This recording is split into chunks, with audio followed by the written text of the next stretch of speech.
I'm sure you're aware, of course, Eden Hazard has decided to call it a day, age 32.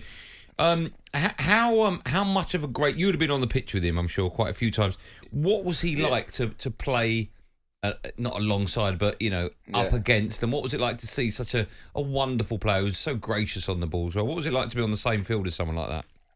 Yeah, I mean, it's such a shame, isn't it, to think that, he's gone to Real Madrid. You thought when he went to Real Madrid, that'd be like sort of the next part of the making of it, Eden Hazard, and it hasn't really happened because of injury, and I think probably off the pitch lifestyle probably hasn't helped as well. So, because when you think about it, when he's come back from them injuries, he's been probably a bit overweight. He's not looked like the Eden Hazard that we had at Chelsea. But what I will say is when he was playing, that low sense of gravity, he had the strength in his legs. He was really, thick set. His legs and everything else. So that's why he could sort of ride tackles, take people on, and that's where that sort of one of the best goals. I think what you're saying is he had a great arse, didn't he, Kev?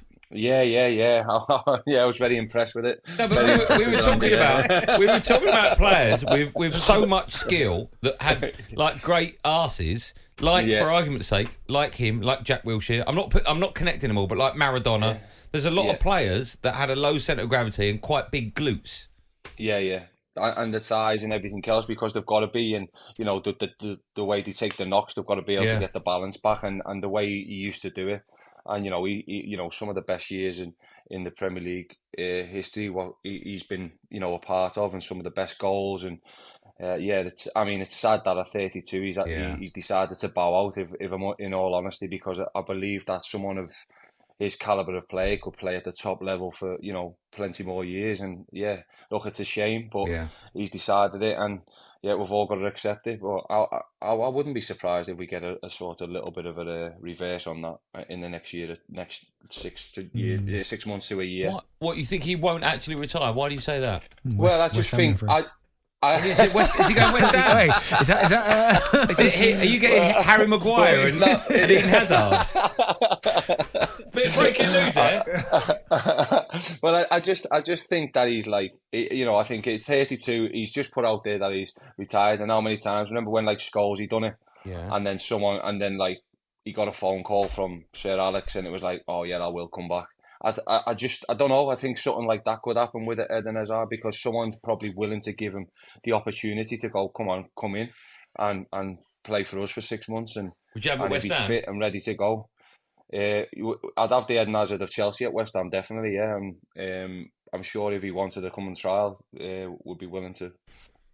Well, I'd certainly would be. I don't know about the gaffer, but I'd certainly want to try him anyway. Trial him. Yeah, okay. I mean, he is phenomenal. Kev, I want to talk to you about Newcastle. Listen, they're flying this season. Obviously, you saw them firsthand at the weekend, 2-2, good result. But I've got to talk to you about that performance in Europe, 4-1 PSG. Did that shock you a little bit? Yeah and no. I thought, because, in all honesty, I don't think PSG are where they were maybe a couple of seasons ago with the team and how they're playing at the moment and what they're doing in Ligue 1. But what I expect is that Newcastle will get after them the way they are, high tempo. I thought everything about the place would be absolutely rocking and jumping up there because the fans are absolutely incredible. The place is absolutely bouncing. I was speaking to Tyndall just before the game, and all the lads who I know, and they're just saying how the place is rocking week in, week out. And it's probably hard for Eddie and his staff to sort of manage that expectation for the lads and everything else to keep them going and keep getting after them. But I was delighted. It's great to see. It's a fantastic club. Benty, you've lived up there. You know what it's like. They're just absolutely, mental over football and wanting to do well. So to see them, doing that against top teams in Europe was incredible. Kev, listen, before we let you go, the next hour of our show is the last hour, and we always start with a phone in. We're going to talk about diving in football. What do you make of players diving? Have you ever done it, hand on heart? And do you now think it's part of our game, something we have to get used to seeing? Alka's never gracious enough to be able to look at like I've dived, mate. If I went over, someone would have to literally push me over. So I've never dived, but no, I've got no time for it in our game, mate. I'm delighted that when people do dive, they get what coming to them, and that's a certain yellow card. And I think that should always be the case.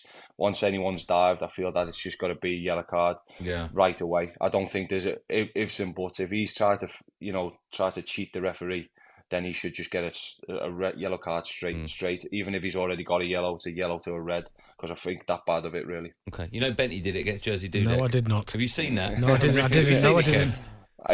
I believe that he got a touch, because I think I can remember the game. See? There you go. Do you know what? I was watching Benty on my iPad the other day. I jogged the iPad and he went down.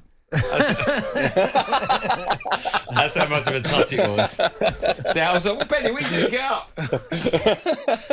Kevin, listen, we absolutely adore having you on the show. It annoys me that you're so far away, but we're going to be very, very lucky that you're with us in the studio on Monday. Is that right?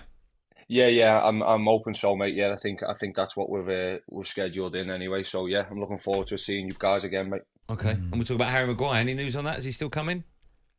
We're just keeping him on ice, mate. Okay. Kev, listen, where are we Tuesday? I can't really wish you a good weekend. It's way too early, but have a good week. And we can't wait to see you in the studio on Monday. Yeah, I appreciate it. Thanks, Great man. to speak to you, lads. Nice, Kev. See you in a bit. Likewise. Take care, yeah. Take care. There you go, West Ham's first team coach, Kevin Nolan. He's fantastic, isn't he? Yeah, great He's guy. absolutely great. We're very lucky he's part of our show. That's great. And hopefully he'll be with us in the studio on Monday. talkSPORT Drive. Super opinionated sporting debate. Monday to Friday afternoon from 4 on AM, on DAB, via the talkSPORT app and on your smart speaker. talkSPORT.